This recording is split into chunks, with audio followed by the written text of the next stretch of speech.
ரேவதி,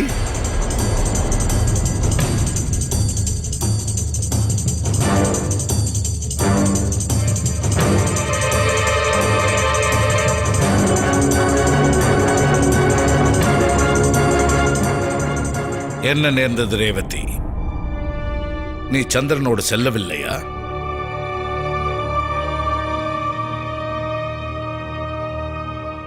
சந்திரன் எனக்கு வாக்களித்திருந்தானே, உங்களது இரு புதல்விகளையும் நான் காப்பேன் என்று. அவர் என்னை அழைத்து செல்வதாகத்தான் கூறினார். ஆனால் என்னவரிடம் அனுமதி பெற்றவள் நான் தான் தந்தையே. சதியோடு சில தினம் இருக்கலாம் என்று எண்ணினேன்.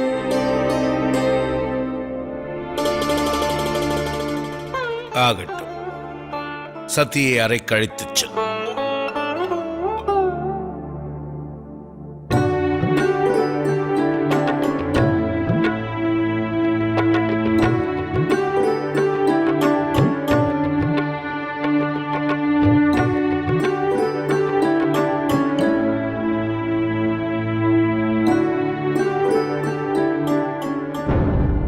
இன்று வரை அந்த சர்வேஸ்வரனோடு அன்பால் இணைய முயற்சிகள் எடுத்தாய்.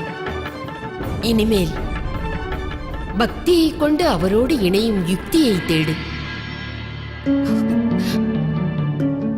எங்கே அந்த புத்தகம்? நந்தாவிரத கதையின் புத்தகம் எங்கே? நான் அதை தவற விட்டேனா?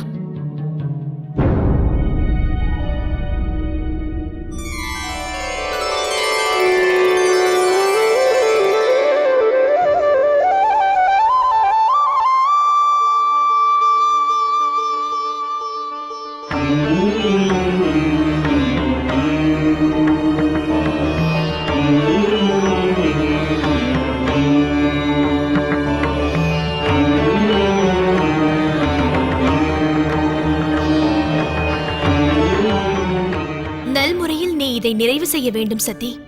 கவனமாகவும் இருக்க வேண்டும். நந்தா விரதம் கடின விரதமாகும்.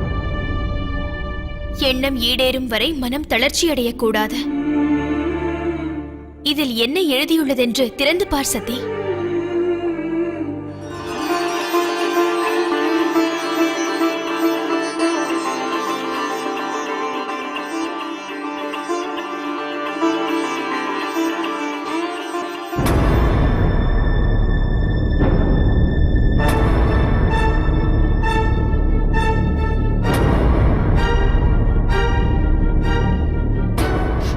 இதை என்ன திறக்க முடியவில்லையே.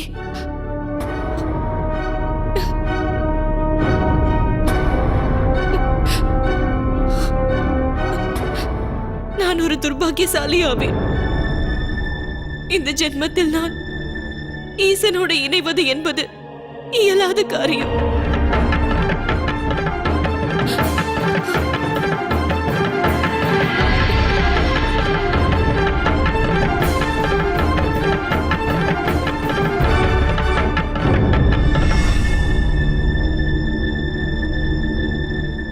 இதை திறக்க ஓர் உபாயம் உள்ளது. சங்கல்பம் செய்வதால் இந்த புத்தகம் நிச்சயம் திறக்கும்.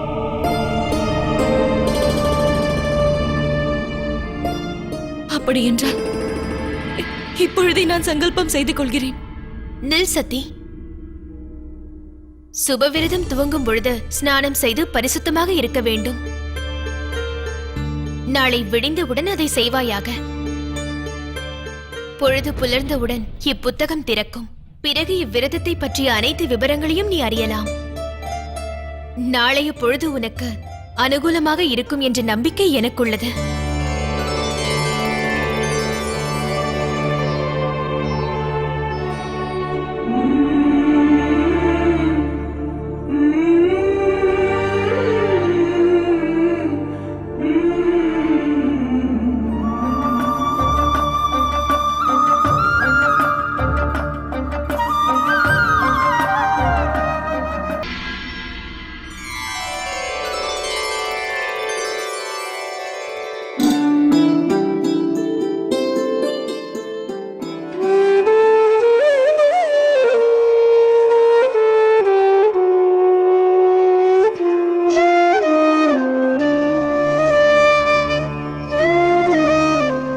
சதி, விரைந்து எழுந்திரு சதி. அலங்காரம் செய்து கொண்டு வா. தந்தை உன்னை அழைத்தார். தந்தை அழைத்தாரா? ஆ, என்ன காரணம்? என்ன இது, மறந்து விட்டாயா? தந்தை கூறிய வார்த்தைகள் நினைவில் இல்லையா? இன்று விடிந்தவுடன் ஓர் சுப செய்தி உனக்காக காத்துக் கொண்டிருக்கும் என்றார் அல்லவா? அதற்காக அழைத்திருக்கலாம். அலங்காரம் செய்து விரைந்து வா. அனைவரும் உன் வரவிற்காக காத்திருக்கிறார்கள். தாமதித்து விடாதே.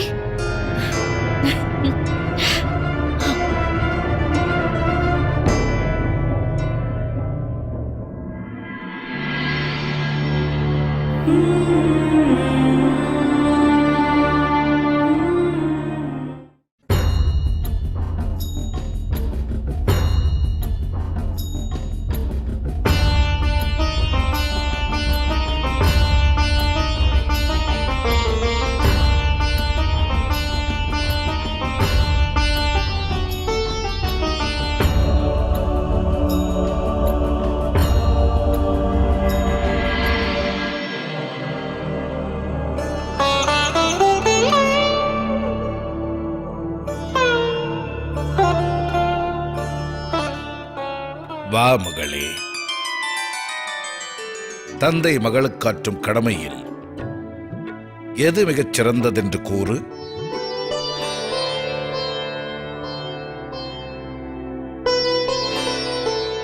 அறிவில் சிறந்த சதி, இந்த வினாவிற்கு விடையளிக்க இவ்வளவு யோசிப்பதா? தாம் ஏதோ ஒரு விசேஷ பூஜையின் விதிகளை எனக்கு கற்றுத்தர எண்ணியிருக்கிறீர்கள்.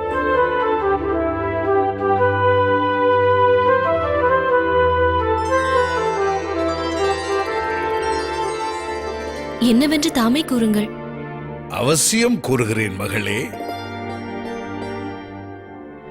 உன் தந்தையான நான் இதுவரை உனக்கு அனைத்தையும் அளித்துள்ளேன்.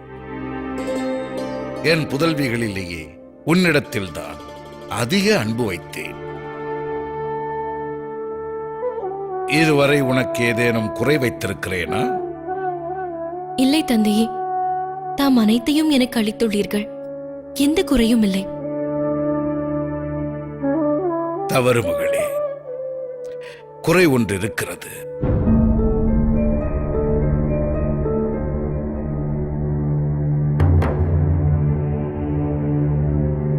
நான் கூறும் அக்குறையாதெனில் என் புதல்விக்கேற்ற ஒரு வரன்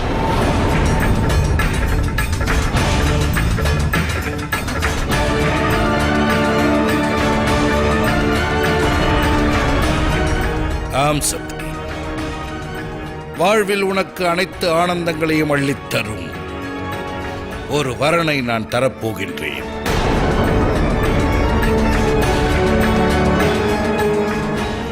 அதிவிரைவாக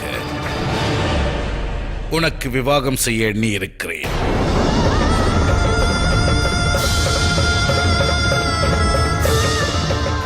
அகிலத்தில் வாழும் அனைத்து தந்தையும் புதல்வியின் விவாகத்தை பற்றி கனவு காண்பது உண்மைதான். எனது கனவு நனவாகும் தருணம் வந்துவிட்டது. நான் என் சதியின் விவாகத்தை நல்ல முறையில் நிறைவேற்றினால் எனது கடமையில் நான் பூரணத்துவம் பெறுவேன்.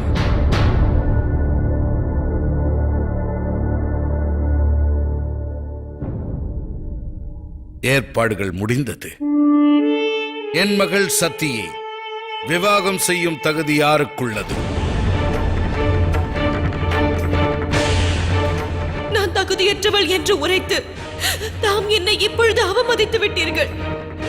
அவ்வாறு இருக்க இனிமேல் என்னை பற்றி நீங்கள் கவலைப்பட வேண்டிய அவசியமில்லை.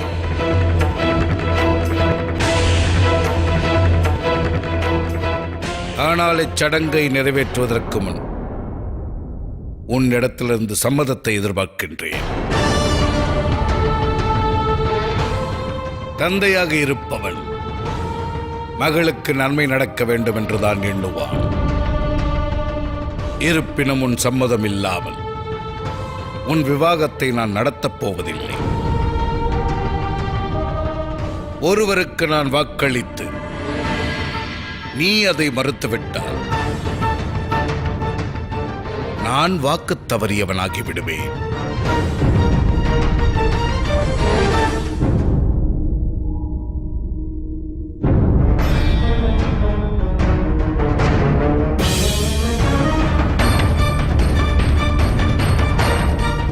சதி, நீ மிகவும் பாக்கியம் செய்தவள். உன் மீது உன் தந்தை வைத்துள்ள இவை அனைத்தும் அன்பாகும். கண்களை மூடிக்கொண்டு சம்மதம் கூறு.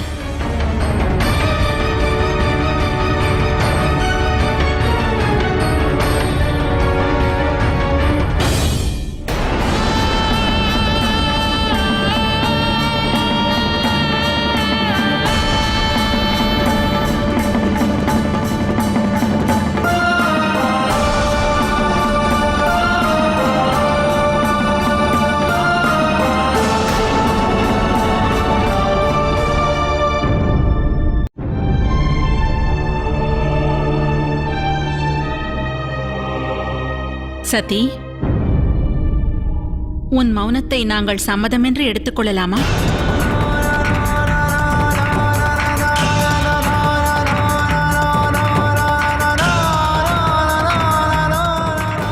சதி,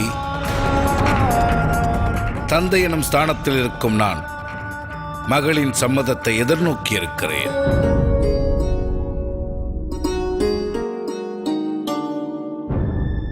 சதி, தவறிழைத்து விடாதே. ஒருவேளை மீண்டும் அந்த சிவனது மாய வலையில் அகப்பட்டு விட்டாயா?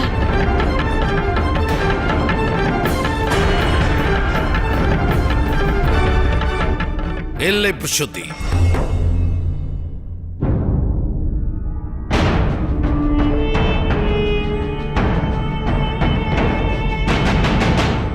சிவனின் பிடியிலிருந்து அவள் விடுபட்டு விட்டாள். சதியின் மௌனம் வேறொன்றை உணர்த்துகிறது. விவாகம் முடிந்து நம்மை பிரிய வேண்டுமே என்று சதி வேதனைப்படுகிறாள். வீண் கவலை கொள்கிறாய். விவாகம் முடிந்தாலும் நீயும் எனது மருமகனும் இவ்வரண்மனையில்தான் வாழ்வீர்கள்.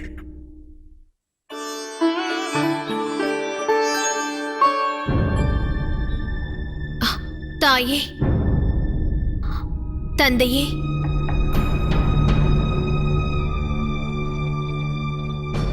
இவ்விஷயத்தில் சதிக்கு நாம் அவகாசம் தர வேண்டும் அல்லவா?